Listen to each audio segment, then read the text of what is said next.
Aleluia. Deus é bom? Se eu fosse Deus, eu não ia escutar, hein? Sou meio surdo. Deus é fiel em todo tempo? Deus é fiel em todo tempo. A Bíblia diz que Deus é tão fiel que mesmo quando eu sou infiel, Ele permanece fiel. Difícil, né? Porque quando alguém falha com a gente tem aquela tendência de falhar com a pessoa também. Sabe por que Deus é fiel quando eu não sou fiel com Ele? Porque Ele não muda. Ele é bom o tempo todo. Ele é santo o tempo todo. Ele é justo o tempo todo. Ele é fiel o tempo todo. Ele não é como eu, que quando as coisas estão boas, talvez eu sou fiel, quando as coisas não estão boas, talvez eu não sou fiel. Mas mesmo assim, o amor dele permanece para sempre. O amor de Deus não é conforme nossos erros e acertos, porque senão eu tenho certeza que todos nós já estávamos devendo, estávamos no Serasa de Deus. Mas o amor de Deus é incondicional. Certa vez, Jesus estava num lugar e perguntou: tem algum pastor de ovelha por aí? E alguém disse: sim, sou eu. Ai, prazer, que eu gosto muito de pastor de ovelhas. É uma honra poder conversar com você. E perguntou para aquele pastor: você tem muitas ovelhas? Sim, eu tenho muitas ovelhas. E o que você faz quando uma delas foge? Olha, eu deixo todas as outras e vou atrás dela. E até eu achar, enquanto eu não acho, eu não volto para casa. E quando você acha, o que você faz? Eu faço uma festa, chamo os meus amigos, e muitas vezes eu acho ela doente, eu tenho que carregar ela nos ombros. E Jesus então conta a parábola da ovelha perdida, que se você quiser trazer ela para o teu lado pessoal, a parábola da tua vida e da minha vida. Nós éramos um dia a 100ª ovelha. Por algum motivo nós fugimos. E pela graça e pelo amor de Jesus fomos encontrados. Que maravilha. E Ele não pegou o chicote e disse: venha cá que eu vou te disciplinar. Ele nos carregou no colo, tirou todos os carrapatos, todas as feridas e nos sarou. E nos colocou de volta no aprisco. Então, se você tem fugido de Deus, você que está aqui ou você que está em casa, eu quero dizer para você que mais cedo ou mais tarde Jesus vai te achar. E quanto mais cedo você se entregar, menos ferida você vai ter. Porque uma ovelha solta, uma ovelha longe do aprisco, ela só consegue se machucar. Ela só consegue se encher de carrapato, ela só consegue arrumar problema. Porque as outras ovelhas estão dentro do aprisco. As outras ovelhas, ovelha entende ovelha. Então, se fosse você, eu voltaria logo. Deixaria Jesus achar você. Amém? Salmo 46, você que trouxe sua Bíblia, ligue a Bíblia, abre a Bíblia. E abre o seu coração. Salmo 46.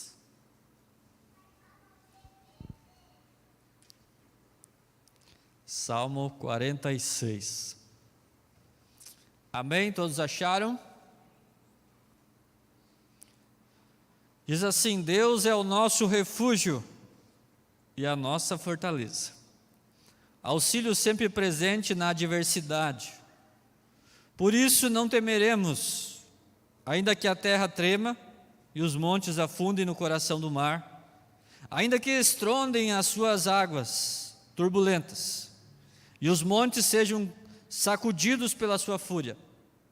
Há um rio cujos canais alegram a cidade de Deus, o santo lugar onde Deus habita, onde habita o Altíssimo. Deus nela está, não será abalada. Deus vem em seu auxílio desde o romper da manhã. Nações se agitam, os reinos se abalam. Ele ergue a sua voz e a terra se derrete. O Senhor dos exércitos está conosco. O Deus de Jacó é a nossa torre segura. Venham as obras do Senhor, seus feitos estarrecedores na terra. Ele dá fim às guerras até os confins da terra, quebra o arco e despedaça a lança, destrói os escudos com fogo. Parem de lutar, saibam que eu sou Deus. Serei exaltado entre as nações, serei exaltado na terra. O Senhor dos exércitos está conosco, o Deus de Jacó é a nossa torre segura. Pai, obrigado, que conforme o salmista falou, o Senhor é a nossa torre segura, o Senhor é o nosso refúgio, nossa fortaleza, o Senhor é isso e muito, muito, muito mais. O Espírito Santo ministra essa palavra ao nosso coração, em nome de Jesus, amém. O título da palavra dessa noite é Aquietai-vos e sabei que eu sou Deus. Nessa versão que eu li não aparece essa palavra aquietai-vos, mas se você, talvez a tua versão tenha essa frase ou esse versículo, que é o versículo 10, que diz assim: aquietai-vos e sabei que eu sou Deus. Serei exaltado entre as nações, serei exaltado sobre a terra. A Bíblia, a mensagem, diz assim no versículo 10: abandone o caos, olhem bem para mim, seu Deus Altíssimo, que está acima da política, acima de tudo. Para mim, esse é um dos salmos mais bonitos que tem na Bíblia. Ele fala da grandeza de Deus, fala do seu poder, do que Deus fez pelo seu povo. É interessante que os salmos, se você ler ele, você vai ver que são músicas, que são orações, são cânticos.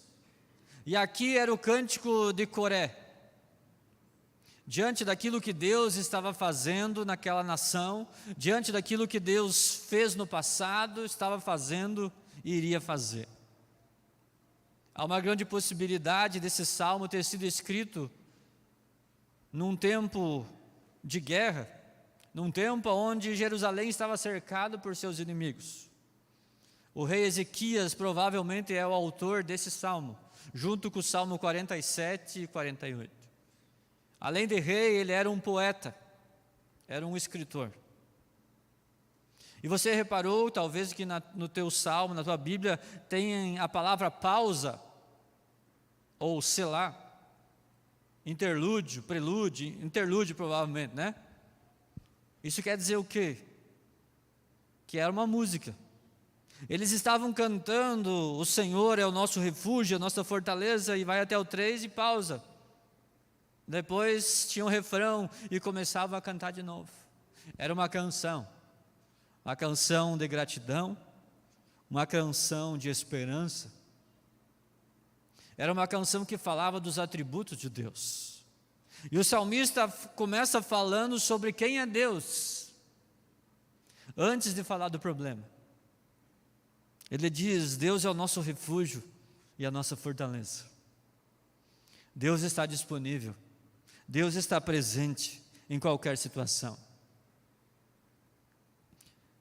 Parece algo muito importante. Perceba algo muito importante, que o autor, ele não está excluindo os problemas. Ele não está excluindo as crises, as dificuldades, mas ele está colocando em primeiro lugar a grandeza de Deus. Você já parou para pensar se eu e você, diante de uma crise na família, no trabalho, diante de um desafio, seja ele qual for a raiz, antes de nós começar a ficar lamentando, meu Deus, como é que vai ser? Essa seca, essa chuvarada, isso e aquilo. Se nós começássemos a exaltar a Deus, se nós começássemos a trazer à memória o que Deus fez, a grandeza do nosso Deus, será que não seria mais fácil? Os problemas não iriam se dissolver, mas nós teríamos combustível emocional. Porque o maior problema da humanidade hoje, um dos maiores problemas, São as chamadas doenças psicossomáticas, que ela começa dentro. Alguém anuncia que lá, não sei aonde, tem uma doença. E a gente está tão focado naquele anúncio que, meu Deus, daqui a pouco essa doença vai chegar aqui, daqui a pouco todo mundo vai morrer, daqui a pouco isso, daqui a pouco aquilo. Meu Deus, como é que vai ser? Ai. E o emocional fica abalado, vai no médico, o médico dá um remédio, o remédio faz mal. Porque um corpo ácido, emocionalmente, ele libera toxinas em vez de liberar vitaminas. O próprio corpo trabalha contra a gente. Não é em vão que o próprio Davi fala no Salmo: aquieta minha alma. Davi começa a falar: até quando, até quando, até quando, até quando, Deus? Até quando isso? Até quando isso? E Davi olha para Davi no espelho, eu não sei lá se tinha espelho.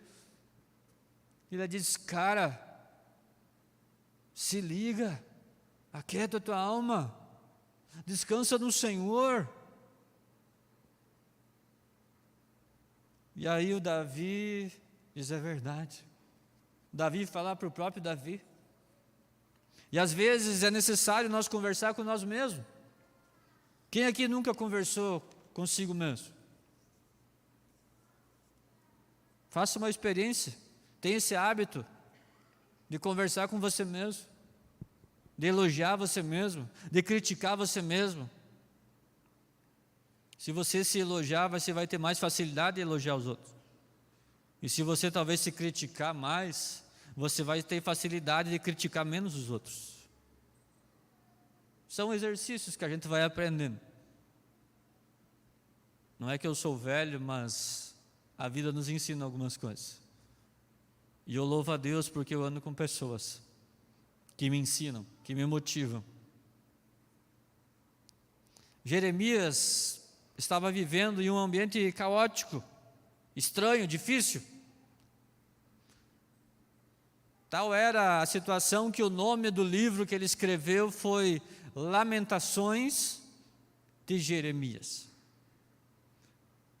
Até hoje não vi ninguém dar um livro de lamentações para motivar alguém. Eu vou te dar um livro de lamentações para você ser bem sucedido na tua empresa. Eu vou te dar um livro de lamentações para você se dar bem no teu casamento. Mas nesse livro que não tem um nome muito legal, muito atrativo, chegou uma hora que Jeremias pensou, eu creio que ele olhou no espelho e disse: não adianta eu ficar lamentando aqui. E ele diz: todavia, lembro-me também do que pode me dar esperança. Graças ao grande amor do Senhor, é que não somos consumidos, pois as suas misericórdias são inesgotáveis, renovam-se cada manhã. Grande é a tua fidelidade. Digo a mim mesmo, a minha porção é o Senhor, portanto nele porei a minha esperança. Digo a mim mesmo, não vou dizer para os outros. Como que eu vou trazer esperança para alguém se eu não estou? Digo a mim mesmo, a minha porção é o Senhor. É Ele que me motiva, é Ele que me sustenta, Ele é o meu combustível, Ele é o meu Deus. O que Deus havia feito para aquele povo? 40 anos andando no deserto, sem faltar nada, água boa, comida, maná fresco todos os dias, carne todos os dias. Os pés não incharam, a enfermidade não bateu na casa, na nação durante 40 anos. Será que não era motivo de se alegrar? Será que não tinha combustível que chega para alimentar a esperança? Atravessar um mar seco, sair de um cativeiro, impossível de sair do Egito, impossível. As nossas experiências com Deus, o nosso relacionamento com Deus nos fortalece. São as nossas experiências, são as nossas os milagres que acontecem todos os dias, que são o combustível para que no meio da tempestade, no meio das situações onde parece que vai faltar, eu olho para trás e penso: se Deus fez ontem, Deus pode fazer hoje. O mesmo Deus que deu o pão ontem, hoje Ele poderá dar. E mesmo se Ele não der, Ele continua sendo Deus. Ainda que a figueira não floresça, disse Abacuque, mesmo que tudo dê errado, Deus não perdeu o controle de nada. Deus é Deus. Mesmo que não vai nascer um grão, Deus é Deus. Sempre foi Deus, sempre será Deus. Queridos, a pior tragédia do mundo, de uma nação, é não conhecer a Deus. Juízes 2, versículo 10, vai contar que depois que aquela geração, qual geração? A geração de Josué morreu. A geração de Moisés morreu, a geração de Caleb morreu. Veio uma geração que não conheceu Deus. Para mim, um dos versículos mais tristes da Bíblia. Para mim, um dos versículos mais trágicos da Bíblia. Porque não existe coisa mais trágica na vida do ser humano do que não conhecer Deus. Do que não conhecer o Pai amoroso que Ele tem, do que não conhecer as promessas de Deus, viver vagando, viver apenas, vamos viver a vida. Que tragédia! A pior tragédia é não conhecer a Deus, viver sem esperança, sem vida, preso nos medos, na escuridão da sua própria alma, vazio. E agora umas perguntas para nós pensarmos. No que depender de você, o seu filho, seus filhos, seus netos conhecerão a Deus? No que depender de você, eles saberão do quanto Deus te sustentou até hoje, dos milagres que Deus já fez na tua vida. Quando você convidar o teu filho para andar de carro, ou der um presente para ele, ou fizer qualquer coisa, ele vai saber que esse é um presente de Deus para você. Teus filhos saberão que Deus está acessível. Teus netos saberão que Deus é vivo, é real, é presente, que nos entende. Eu quero abrir um parênteses para falar 3 coisas, depois eu continuo no Salmo. 3 coisas que Deus tem ministrado no meu coração nesses dias. Dias de ansiedade, dia de medo, dia de tantas coisas, dias de tantas notícias certas, erradas, em quem acreditar, em quem não acreditar.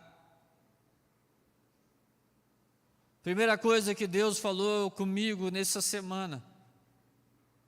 Aliás, eu contei essa história na quinta, contei no sábado. Chegou um dia dessa semana, não sei quanto a vocês, mas eu estava assim tão pilhado, que parecia aquela corda de um violão, que qualquer coisa ela vai estourar. E eu tinha tem um livro que estava lá na minha mesa no escritório. E quando eu olhei para aquele livro, parece que ele olhou para mim também. Eu já tinha lido esse livro. O título do livro é Onde Deus Está na Tempestade. E era como se Deus falasse: eu quero falar com você através desse livro. Leia. E eu comecei a ler. E logo, acho que no 2º ou 3º capítulo do livro, conta a história de um tempo onde não se tinha geladeira. Como que as pessoas faziam então para guardar os alimentos? Se construía um quadrado com paredes bem finas e se acumulava gelo do inverno, era na Europa. Então se cobria de serragem, maravilha, para que durasse o maior número de meses ou dias aquele clima dentro daquela câmara fria adaptada. E conta a história que um dos homens ali perdeu o seu relógio de bolso. Não era relógio que nós temos hoje, era daqueles de corrente de bolso, com uma bússola junto. E ele perde naquele lugar. E procura, e não acha. Daqui a pouco todos cansam de procurar. E entra uma criança lá dentro. Demorou alguns minutos e aquela criança sai com o relógio na mão. O homem pergunta: meu filho, onde estava o relógio? Como que você fez para achar? A criança disse: tio, eu deitei no gelo. E eu fiquei bem quietinho. E daqui a pouco, eu escutei. Tic-tac, tic-tac. Na verdade, não fui eu que achei o relógio. Foi o relógio que me achou. E ali Deus foi ministrando no meu coração que eu precisava deitar, não no gelo, mas deitar no colo do Pai e escutar o tic-tac do socorro de Deus. E nesses dias, nós precisamos fazer isso. Nesses dias nós precisamos deitar e escutar a voz de Deus, o tic-tac de Deus. Eu li também o testemunho daquele casal que, quando deu aquele tsunami em 2004, eles estavam mergulhando naquela ilha onde deu o tsunami. Salvos por um mergulho é o nome do livro. Se você quiser, acho que, se eu não me engano, tem até em PDF. Salvos por um mergulho. 40 minutos de mergulho, a 23 metros de fundura. Quando eles voltaram, o tsunami já tinha passado. De vez em quando, nós precisamos mergulhar em Deus, mergulhar em Deus, mergulhar em Deus, mergulhar em Deus, para que as tempestades, as ondas passem por cima, para que quando nós voltarmos, a paz, o tic-tac de Deus, os nossos ouvidos estejam atentos. E nesse dia, Deus falou 3 coisas comigo. Nesse dia onde eu pude deitar e escutar, Deus falou 3 coisas. Primeira coisa que Deus falou: vocês têm um inimigo. Vocês têm um inimigo. E ele não é de direita e nem de esquerda, ele é do inferno. E o nome dele é Satanás. O nosso único inimigo é Satanás. Ele não respeitou o jardim. Ele não respeitou o jardim, ele foi tentar o homem lá no jardim. Ele não respeitou o próprio Jesus Cristo, olha a coragem que ele teve de ir tentar o próprio Cristo. E o que dizer de nós hoje? O que ele tem usado para atrair as pessoas a ele? O mesmo que ele ofereceu a Adão e Eva, o mesmo que ele ofereceu a Jesus: poder, fama e tantas outras coisas. Talvez eu e você um dia nós nos esquecemos que mesmo sem saber, um dia nós fomos enlaçados por Satanás. Um dia, como disse a própria palavra, nós andávamos no império das trevas, mas um dia Jesus Cristo nos resgatou. Talvez não era coisas pesadas que nós fazíamos, mas não era da vontade do Pai. Um dia alguém se importou com você. Um dia alguém se importou comigo, mesmo eu sendo um cara que debochava dos crentes. Olha aqueles crentes lá gritando, olha aqueles crentes vestindo aquela roupa, olha aqueles crentes, olha, eu era um cara assim. Eu.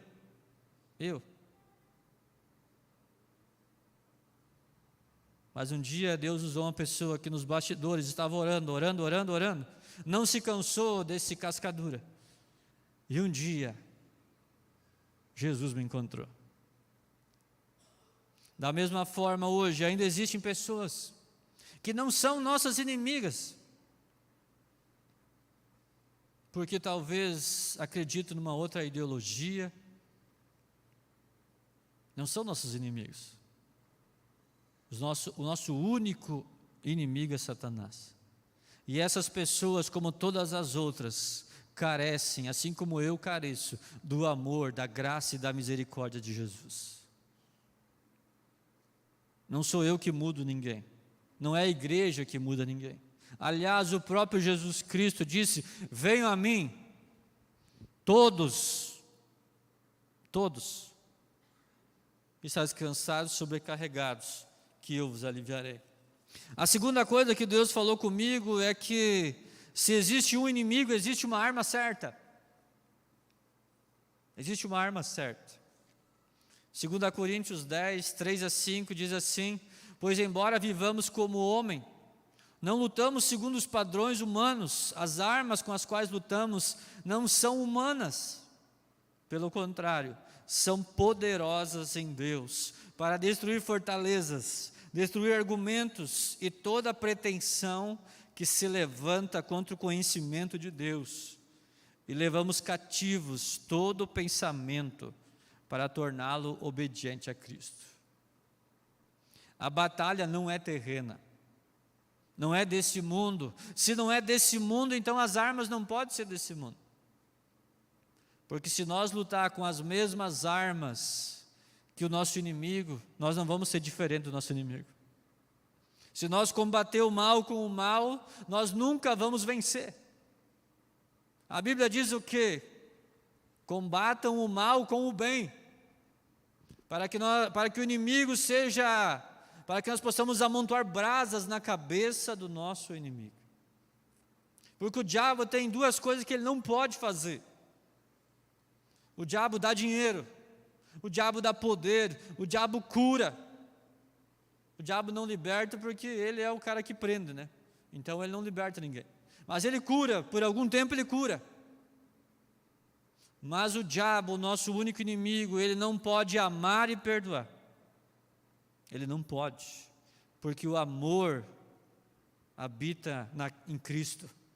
E aonde Cristo está, o diabo não está. Não é verdade? Terceira coisa, e se você quiser saber qual as armas que você tem para guerrear contra o diabo, leia Efésios capítulo 6. Ali você vai encontrar o nosso arsenal disponível para nós se armar da cabeça aos pés, armado, preparado. Pode matar o corpo, mas o espírito jamais. Terceira coisa que Deus ministrou ao meu coração, nesse parênteses: Deus usará todos os meios para cumprir o seu propósito. Deus usará. Isaías 46, 10, leia em casa. Desde o início eu conheço o fim, e digo: o meu propósito permanecerá de pé, custe o que custar. Você lembra de Nínive? Uma terra de gente boa, um lugar que todo missionário queria ir. Piscou, o pessoal estava convertido, sim ou não? Claro que não. Um povo cabeça dura, um povo que diz: mas esse povo aí, não. Deixa esse povo aí, esse povo vai arrumar problema até no céu. Deus fala com Jonas, né? Jonas no culto, lá cantando a música: eis-me aqui, envia-me a mim, eis-me aqui. E Deus, tudo bem. Jonas chegou em casa: Jonas, eis-me aqui, Senhor, vai para Nínive. Não, tudo menos Nínive. Me manda para qualquer lugar, menos para Nínive. Não, Senhor, não pode ser a voz de Deus. Vou dormir de novo. No outro dia de manhã, Jonas tomando café: Jonas, fala a Deus que o teu servo ouve. Como o irmão falou, né? Seja feita a tua vontade. Vai para Nínive. E Jonas foi, né? Fez a mala, passaporte, Nínive, protetor solar, vou pegar um sol lá em Nínive, vai ser bênção, só que não.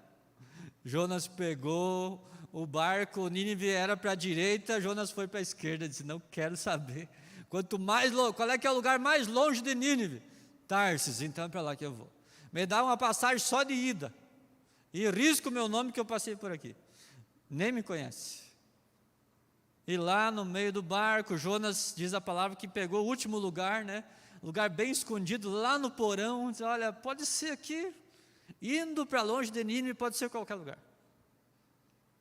E Deus, sabe todas as coisas, mandou uma tempestade, e a história você conhece. Até que Jonas foi jogado para o mar, e veio um grande peixe, e deu uma carona para Jonas. E ali, alguns dias, Jonas começando a conversar com Deus. E eu creio que aquele peixe ficava andando, até Jonas se arrepender. E aquele peixe para lá e para cá, até que Jonas se arrepende, e Deus diz para o peixe, então, leva ele para Nínive. E aquele peixe, expresso, peixe, leva ele e joga ele carinhosamente na areia. Tratamento de pele, tratamento emocional, físico, tudo. Jonas estava zero em folha. E ele, todo cara, teólogo, santo, chegou lá e disse, eu vou, mas esses caras não vão se converter. Daqui a pouco ele pensa, mas pensando bem, Deus é um Deus de graça e justiça, eu nem sei por que eu estou aqui, porque Deus vai dar uma chance para esses caras. E dito e feito, Deus deu uma chance. Deus levou o povo a um arrependimento. Deus ouviu o arrependimento, diz a palavra. Você lê lá no livro de Jonas, e aquele povo se arrependeu. Aquela geração teve uma oportunidade, mas quando você lê o livro de Naum, você vai ver que Deus mais uma vez foi visitar Nínive, e agora não foi mais com Jonas, foi com os inimigos, e acabou. Deus é um Deus de graça, misericórdia, justiça, sempre com a mão estendida, sempre, sempre. Mas haverá um dia que não vai estar mais estendida, o julgamento vai vir. E Nínive foi exterminada. E é interessante nós olhar que tudo começou num arrependimento. Como diz lá em 2 Crônicas 7,14, se o meu povo, que se chama pelo meu nome, se humilhar e orar, e buscar a minha face, e se afastar dos seus maus caminhos, dos céus eu ouvirei, perdoarei o seu pecado e curarei a sua terra. Jesus nunca apoiou e nunca aprovou nada que fosse errado. Jesus nunca apoiou a mentira, o adultério, a corrupção. Jesus nunca apoiou isso. Mas Jesus sempre amou e sempre deu a oportunidade para o pecador. Fato é que um ex-cobrador de impostos, que possivelmente era corrupto, era um discípulo de Jesus. Fato é que um dos primeiros a pisar no céu com Jesus foi quem? Alguém sabe? O ladrão da cruz. O cara que fez quanta coisa errada, ninguém sabe. Mas pensa Jesus entrando no céu.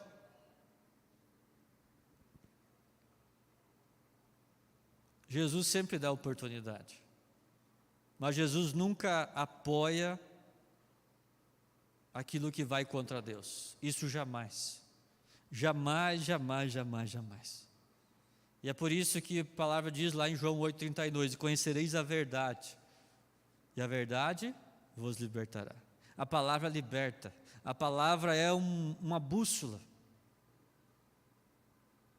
Conhecereis a verdade, e a verdade vos libertará. Fecha parênteses. Nós temos um inimigo, nós temos as armas, e Deus vai cumprir o seu plano.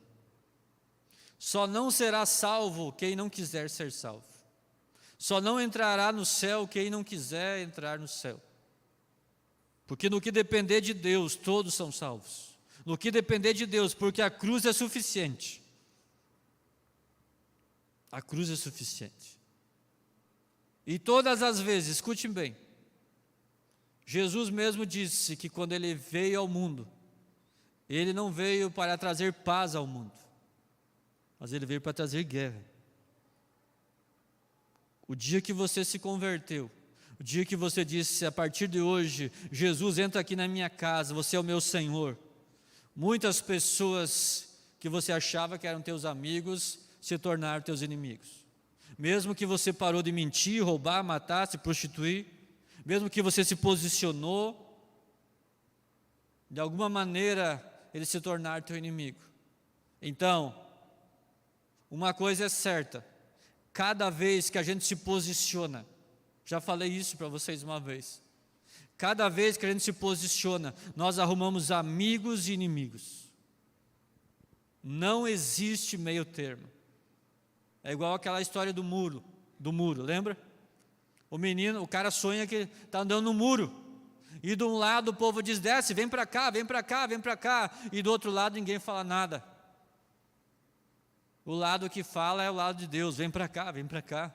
O lado do diabo ninguém fala nada. E daí ele diz, mas e vocês desse lado aí não falam nada? Para quê? Se o muro é nosso. Você já é nosso. O muro é só uma ilusão. O muro é só uma falsa segurança. Não existe neutralidade, meus irmãos. No reino de Deus não existe neutralidade. Ou eu sou de Jesus, ou eu sou do inferno, não existe. Ou eu sou de Deus, Jesus disse, quem não é por mim é quem?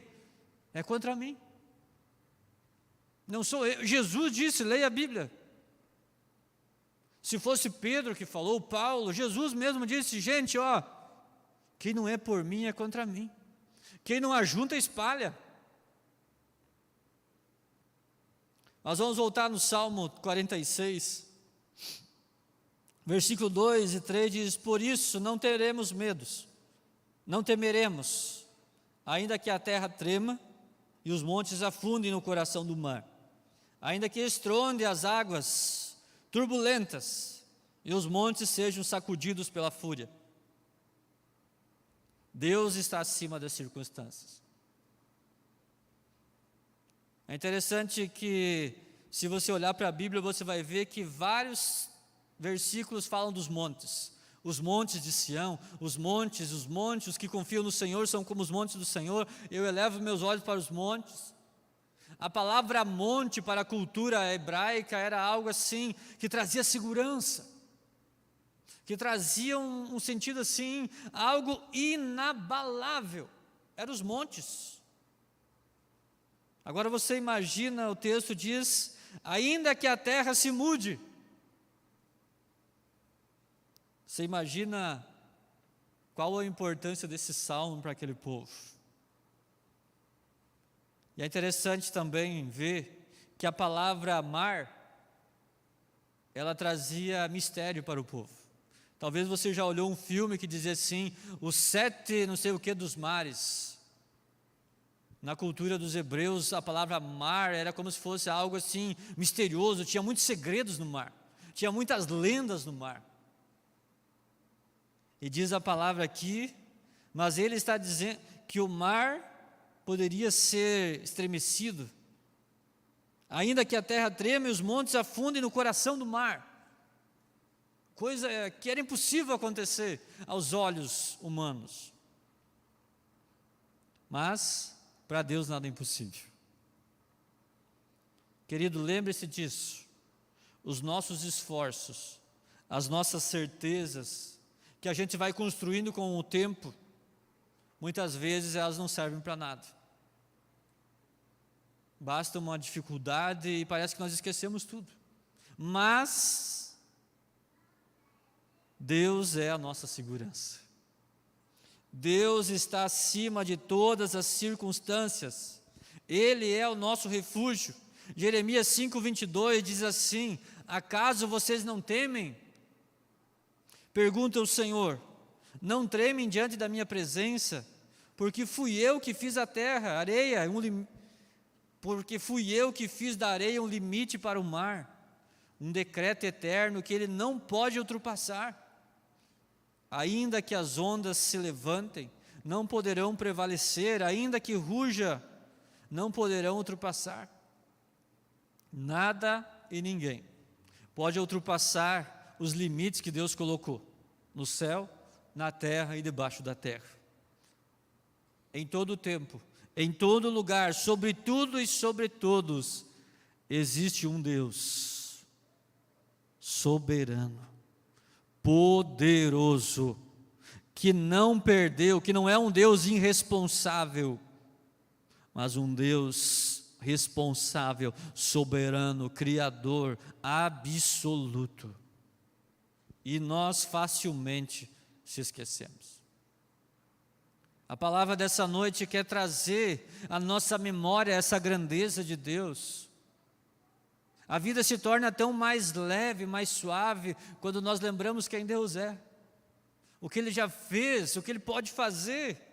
Deus é o nosso verdadeiro refúgio e fortaleza, amém? É Deus. Há um rio, diz a palavra, há um rio cujas correntes alegram a cidade de Deus.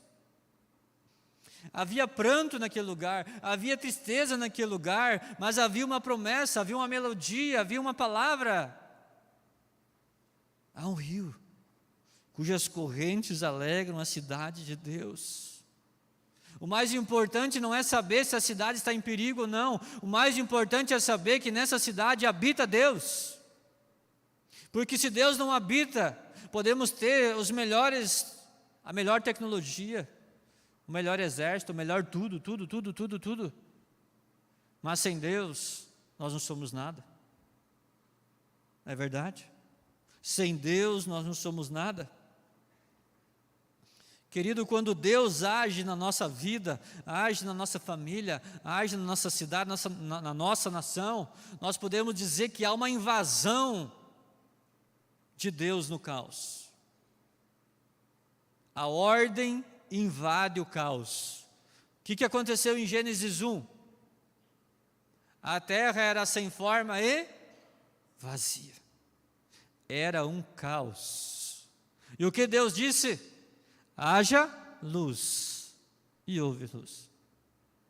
Deus, com uma palavra, começou a colocar ordem no caos. Eu não sei qual é o caos que você está passando. Eu não sei quais são as tuas tempestades, mas eu quero dizer que o mesmo Deus que disse haja luz, Ele diz para você nessa noite, haja paz, haja ordem, descansa. Você me entregou tudo um dia, você diz que eu sou o teu Senhor, o teu Salvador, deixa eu ser Deus. Às vezes eu olho para a situação e eu penso assim, que bom que nós não somos Deus. Não é verdade?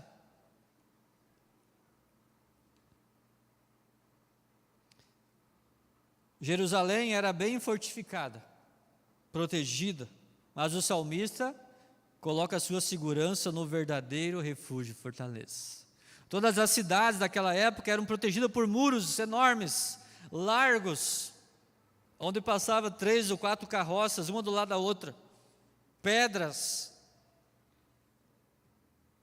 Mas o salmista diz, o Senhor é a nossa fortaleza. Não são essas pedras, não é esse exército, não é isso, não é aquilo, é o Senhor. Deus reina absoluto, por isso Ele é o nosso refúgio. Sabe por que o mundo está do jeito que está? Porque devagarzinho o homem foi empurrando Deus para fora.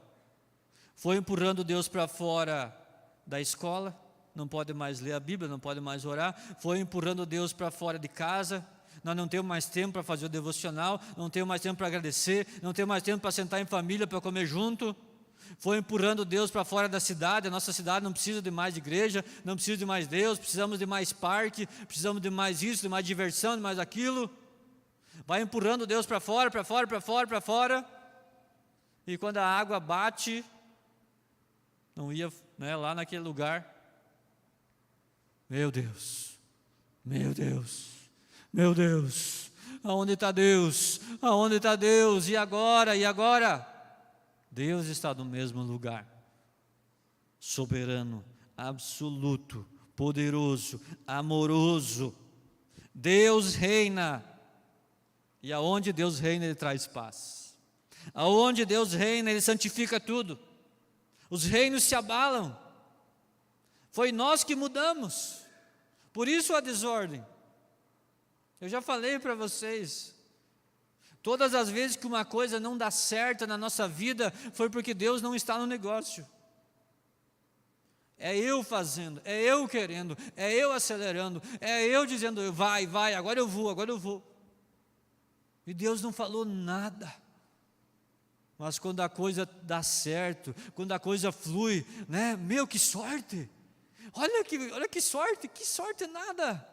É Deus junto contigo, é Deus abrindo, é Deus te levando, é Deus te livrando, é Deus no controle. As nações se agitam e se enfurecem. Por que elas estão agitadas? Porque falta segurança, porque falta a presença de Deus. Quando falta Deus, falta tudo.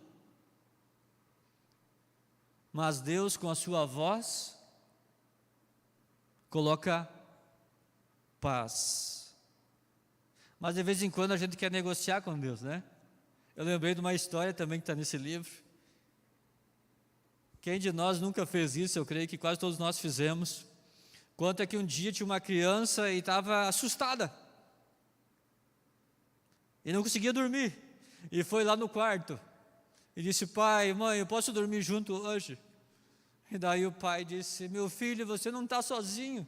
Deus está contigo. E a criança, pai, então vamos fazer uma troca, pai. Você vai lá dormir com Deus, que eu fico aqui com a mamãe.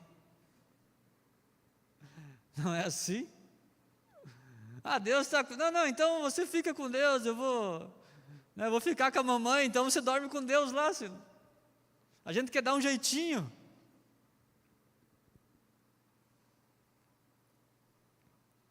Quem é o único e verdadeiro Deus? Versículo 8 a 11. Vejam, venham e vejam as obras do Senhor, seus feitos estarrecedores na terra. Ele dá fim às guerras, até aos confins da terra, quebra o arco e despedaça a lança, destrói os escudos. Parem de lutar, ou aquietai-vos, saibam que eu sou Deus. Serei exaltado entre as nações, serei exaltado na terra. O Senhor dos exércitos está conosco, o Deus de Jacó é a nossa torre segura. Aqui o salmista, para encerrar, ele começa a trazer à nossa memória mais uma vez o que Deus já fez e o que Deus é. Vejam, venham e vejam. Olha aí, gente, vejam. Vejam o que Deus já fez. Aquietai-vos, acabe com as guerras. Deus está dizendo, vocês falharam. Sem a minha presença vai falhar. Sem a minha presença não vai dar. Admitam que vocês precisam de mim. Silencie, aquietai-vos. E quando o povo se aquieta, ele diz, sabei, que eu sou Deus. Sabei que eu sou Deus e eu tenho o poder. Eu sou o Todo-Poderoso. Quando eu reconheço a minha fraqueza, aí Deus entra em ação. Porque Deus não tolera o orgulho, Deus não... O apóstolo Paulo é um cara assim que inventou a matemática ao contrário. Na matemática, mais é mais, mas para Paulo, menos é mais. Quando eu sou fraco, é que eu sou forte. É só com Deus que acontece isso. Quando eu sou fraco, é que eu sou forte. Quando eu me abaixo, é que Deus me levanta, é que Deus me exalta. Não é o contrário. Então, enquanto a nação não se dobra, enquanto a nação não se arrepende, enquanto não há quebrantamento, o arrependimento e o quebrantamento são as chaves que abrem as portas do céu sobre a nossa vida, sobre a nossa casa, sobre a nossa vida financeira, sobre tudo. Quando eu me arrependo dos meus pecados, quando eu me arrependo de não é só do que eu fiz errado, mas daquilo que eu não fiz certo. O arrependimento abre portas, o arrependimento cura. E o mundo só está do jeito que está, porque a gente achou que nunca ia vir a conta. A gente achou que nunca ia acontecer. que a desgraça nunca ia vir. Deus não é um ser inanimado, estático, parado. Deus é ativo, é dinâmico. E se nós prestar bem atenção na palavra dele, nós vamos ver que em toda a Bíblia ele está em atividade, em todo o tempo ele está em atividade. E às vezes, como nós podemos ler lá em Abacuque, nós vamos ter perguntas que talvez não vamos ter resposta. E qual tem que ser a nossa atitude? A mesma de Abacuque, subir para a torre de vigia e ficar lá até Deus trazer a resposta. E mesmo que a figueira não floresça, e mesmo assim eu louvarei o Senhor. Mesmo assim. A nossa terra não é aqui. A nossa pátria não é aqui. Nós corremos o risco de se apegar tanto a esse lugar, se apegar tanto a essas coisas, lutar tanto por isso e perder o eterno. Não troque o que é descartável por aquilo que é eterno. Não troque o que tem valor por aquilo que tem preço, porque preço muda. Uma hora você vale muito, outra hora você não vale nada aos olhos do mundo. Mas aos olhos de Deus você vale uma gota do sangue de Jesus. O maior valor pago no mundo foi pago por você lá na cruz. Então lembre-se disso, meus queridos, jamais esqueça disso. Deus é fortaleza, Deus é escudo, Deus é socorro presente em todo o tempo. Deus é escudo, Deus é todo-poderoso. Lembre-se que Deus está presente na sua vida, no seu casamento, na sua história, na sua empresa. Deus está presente, e se em algum momento não está indo bem, é porque você não deixou Ele trabalhar. Deus está no controle. E Deus faz cessar as guerras. Deus faz coisas grandes e coisas novas. Tudo isso está ali nesse salmo. Deus é, Deus está e Deus faz. Sempre trabalhando, mesmo que seja em silêncio. E Deus não tem obrigação nenhuma de nos falar o que vai acontecer amanhã. Ele é Deus. Assim como um carro vai clareando só o que conforme está andando, a luz, assim é Deus. Tem coisas que Ele não precisa nos falar, e mesmo assim, Ele vai ser Deus. Ele vai ser o teu Pai que ama você, que tem o melhor para você, que a cada manhã se lembra de você, tem o teu nome na palma da mão dEle, e sabe que o dia que for a hora, Ele vai te chamar, e quando você entrar, Ele vai dizer, seja bem-vindo, filho amado. Amém? Esse é o nosso Deus, esse é o nosso Pai. É um pouquinho da biografia dEle, é um pouquinho da glória dEle, da grandeza dEle. Vamos colocar de pé? Então quero dizer para você nessa noite, descansa no Senhor. Ele está no controle. Descansa. Em todo o tempo descansa. Ele é Deus, é soberano, é poderoso. Talvez aquilo que você mais precisa fazer hoje é ouvir Jesus falando para você, vinde a mim, todos vós que estáis cansados e sobrecarregados. Talvez a primeira coisa que você precisa fazer, ou a última antes de sair daqui, é descansar em Jesus.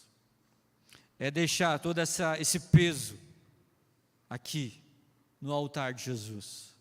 E se você precisa fazer isso de uma maneira simbólica, faça aí no seu lugar, se ajoelhando, ouvindo aqui à frente, entregando isso, dizendo, Deus, eu estou entregando, eu estou cansado, eu estou sobrecarregado, faça isso. O convite é dele, e a resposta sempre é nossa. Ele sabe que você está cansado, talvez sobrecarregado, talvez por fora cansado, né? Mas cansa por dentro também. E talvez você precisa nessa noite de um abraço. Eu quero dizer para você que tem abraço aqui também. A palavra diz que o Espírito Santo habita em nós. Quem crê nisso? O Espírito Santo está em você. E talvez tem pessoas aqui que precisam de um abraço do Espírito Santo. Só um abraço. Se você é uma dessas pessoas, eu quero dizer para você que o abraço cura. Muitas pessoas que eu conheci, que falaram: um dia eu fui curado por um abraço. Um dia alguém me abraçou, e foi como se Deus tivesse me abraçado. Aquietai-vos e sabei que eu sou Deus. Eu sou o Deus que te abraço, eu sou o Deus que te sustento. E se você precisa de um abraço, eu quero convidar você a sair do teu lugar. E o Espírito Santo vai te abraçar aqui na frente. Ele vai tocar em você. Ah, mas é verdade, sim, é verdade.